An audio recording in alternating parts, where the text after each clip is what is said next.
Hi everybody, welcome to the next episode of Reality Check.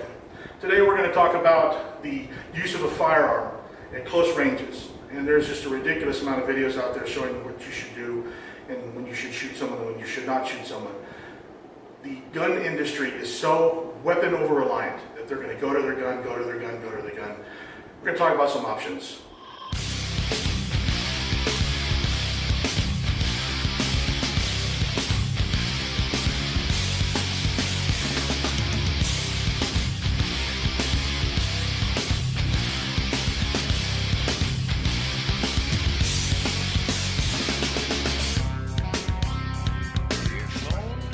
As I said earlier, we're talking about basically gun over reliance or weapons over reliance.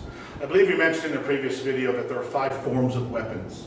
There are sticks, which are clubbing, bludgeoning weapons. Could be rocks, 2x4, branch on the tree, whatever. Or a fighting stick. Blades, cutting, puncturing. Could be a kitchen knife or a tactical knife. A lot of people will carry. Or even, anything that's a utility use would be screwdriver, ice pick, things like that. Flexibles are going to be belts, whips, chains, car antennas, extension cords, things that become bendable or pliable when used. Ballistics, of course, firearms, any projectile-based weapon, or a throwing knife, blow dart gun, bow and arrow, crossbow, those kind of things are your ballistic type weapons. And then lastly is going to be combination. Most of your traditional martial art weapons are going to fall into this category. Everybody knows what nunchucks are. You have 2 sticks with a chain in between. It's a combination of those. You're not really going to come across a lot of those. Now, a lot of people go, which is the most dangerous? Don't need to worry about that right now. But this has frustrated me to no end for a very long time. The gun industry is so weapons over reliance. Military people, police people, just gun shooters in general, whether they're competition shooters, people that just carry for self-defense, or anything like that. One thing I hear all the time, I don't need that karate crap, I'll just shoot them. And of course, first question I ask is, well, where's your gun now? And virtually very low percentage of people go, right here. It's in my car or at home. And I'm like, really? You want to change your story now? So the idea of this is you're not always going to have it. And if you're one of these guys who always carries, great. You've chosen to alter your lifestyle to such a way that allows you to do that. But then the question is, when do you shoot? Now, if you have a CCW permit, you have to sit through a class, law and legal, where they discuss all this stuff. Now, basically, in a nutshell, you can't shoot an unarmed person, period, okay? A weapon involved, you can shoot them. Multiple opponents, shoot them. Multiple opponents with weapons, bad, shoot them. And I guess if a person is beating you to death, you may be the same size, but they're highly skilled and they're just working you bad and tearing you apart, you have no choice. But what I see time and time again, you have guys with targets standing in front of them. Back! Stay back! No move! And they're like, we're going to do this all to cover grip and do this close range engagement and everything else. And there's lots of neat phrases people make. This guy, Craig Douglas, is in-fight weapons access. What? In-fight weapons access. If I'm in a fight and I access this, I'm accessing weapons. So I don't know what he's trying to refer to. And I'm not bad-mouthing him, it's just that people come up with really cool phrases and they think it's all new. And another phrase I've heard too is called entangled. People being wrapped up in grappling, whether there's a knife involved or anything like that. It's all dangerous. What I see all the time is people trying to fight at close ranges and trying to access their weapon. There are so many things that you can do that don't even require this, whether you carry it or not, that are absolutely more prudent to attempt to do. The more direct, they're going to affect the person's ability to function a lot more than shooting them in the gut. Now, obviously, you shoot them in the pelvis, we can talk about breaking bones and all the blood and everything else that's in there. The question is, why are you even attempting to access your weapon to begin with? It just makes no sense to me. Now, I honestly believe that if you carry a firearm and you don't know how to fight empty-handed, you should put your gun away until you learn how to fight. That is irresponsible, because if this is your only go-to under stress, you're going to go to this. And the problem with just shooting people trying to punch you because you think you can, go to prison. Shoot whoever you want. But you know this. And people talk a lot of big game. Well, I'll just shoot him, I'll just shoot him. If a guy tries to punch you, you can't just shoot him because he's trying to punch you. And if you believe that's the case, you probably shouldn't have a gun.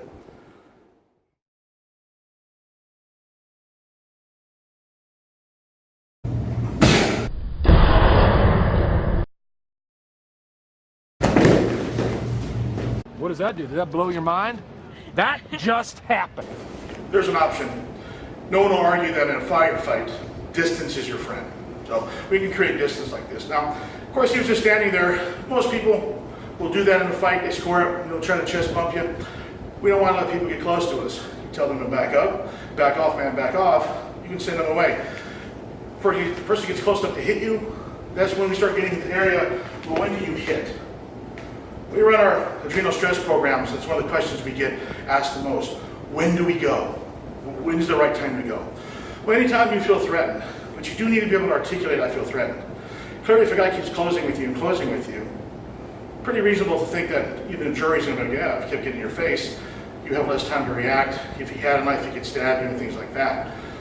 If you're watching your opponent, potential opponent, you see him reach for something, impact push, shove him, away he goes. That creates distance. If you see him falling on the ground and there's a weapon in his hand, you can draw your weapon. If not, keep your hands. Most people don't know how to fall when they get hit like that. They generally land on their tailbone. I've had people hit their head on the pavement a little bit, and things like that. And it really takes the wind out of them when they get sent away that way. Now, big issue with this situation here is if they have a weapon and they're going to attack you. Now, there are countless videos online about how little time you have. You've got the 21-foot rule. There's big debates going on about all that. We're not talking about that. We're talking about a couple feet.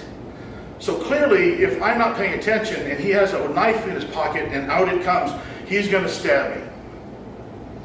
Do I want to be getting stabbed while I'm shooting him? People go, well, you shoot him, he's going to go down. We all know you shoot people and just fall down.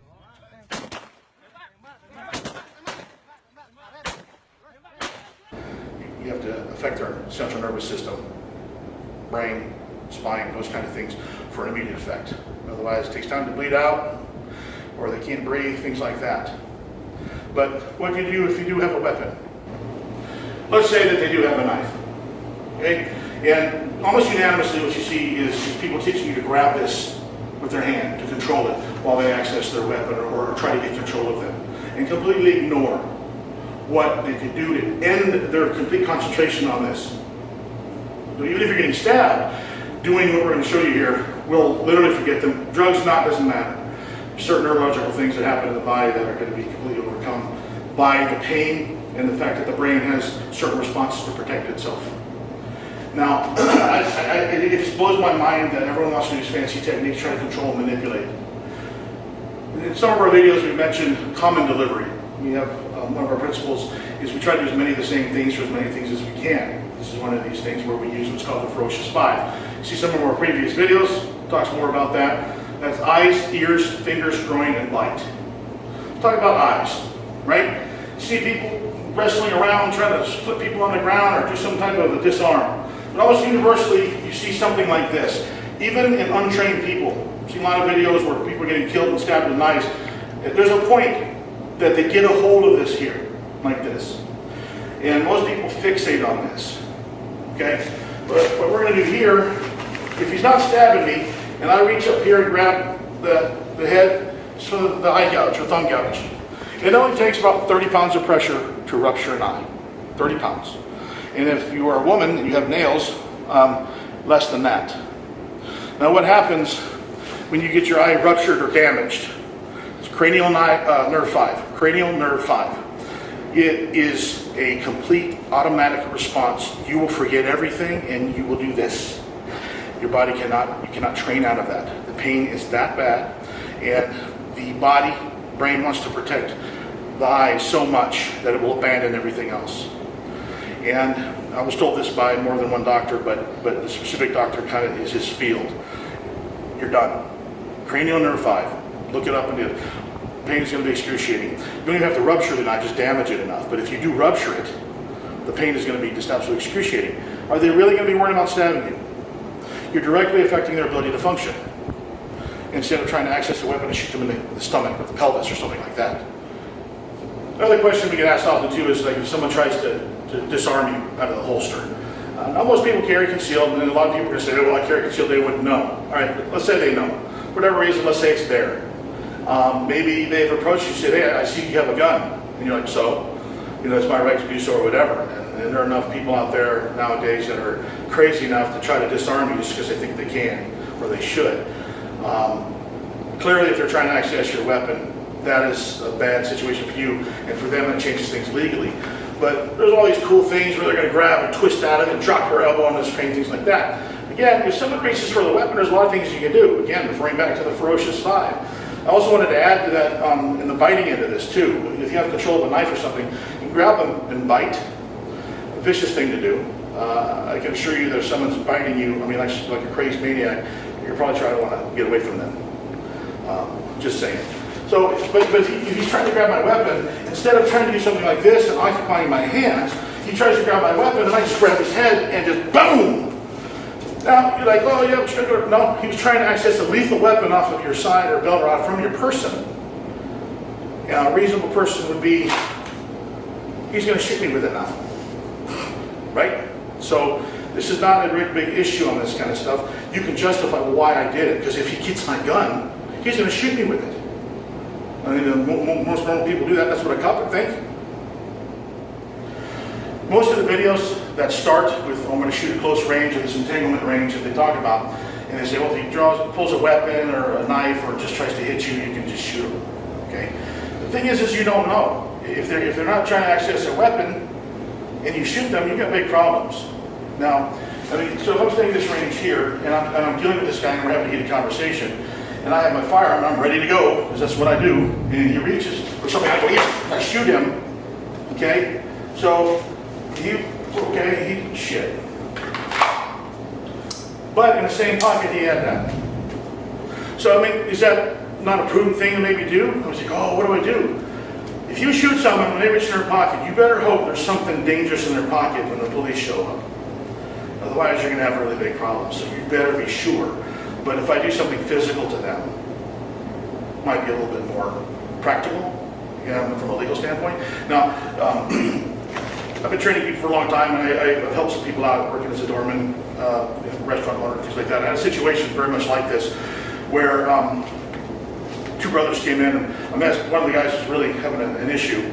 I was standing in front, and I didn't know this guy was his brother. He came up to me later and started talking about who he was, and he started kind of, he was kind of a happy drunk, and he was really friendly and everything, but then he started kind of going, well, if you ever touch my brother, you leave your feet first. And I'm like, okay, and he back off, and it was kind of crowded, and of course, put my hands up close like this, and he says to me, he says, no offense, and I go, whoa, you need to hold it right there. If you're opening with that, you probably don't want to say what you're going to say to me. And he got kind of confused, and he's like, yeah, if you touch my brother, and I go, but I didn't touch your brother, did I? And he's like, no, that's what you went on talking about, right? So I kept taking the fuel away.